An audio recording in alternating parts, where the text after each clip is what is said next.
Hello, I'm Vicky Ruffing, and I'm here with Dr. Rebecca Manno. We're going to spend a little time today answering some of the typical questions we get from patients regarding corticosteroids. Some examples of corticosteroids are prednisone, cortisone, and hydrocortisone. Let's get started. My doctor started me on a delayed release prednisone.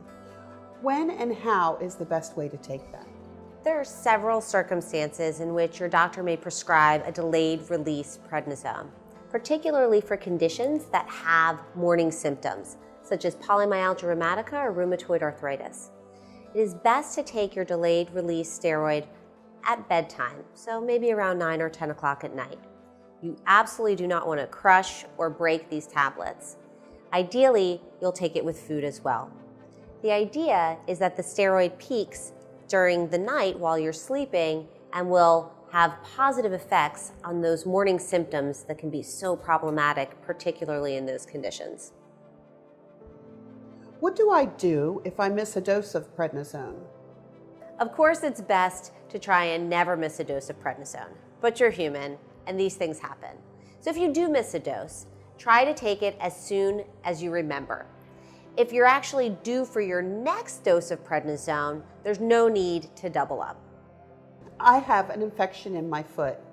Should I stop my prednisone? This is a question that comes up quite frequently. You should actually never just stop your prednisone dose without discussing it with your doctor. A sudden stop in prednisone or drop in cortisol can lead to a very dangerous condition called adrenal insufficiency. So you don't ever want to just stop your prednisone without discussing it with your doctor. If you have an infection, there may be an adjustment to your steroid dose that is necessary. That's going to be very individualized. Sometimes the dose may need to be increased or decreased, and your doctor will be able to tell you what to do. One thing I remind patients over and over again is not to suddenly stop their prednisone. The withdrawal symptoms that they can go through are quite uncomfortable. There's sleeplessness, joint pain, muscle pain, incredible fatigue.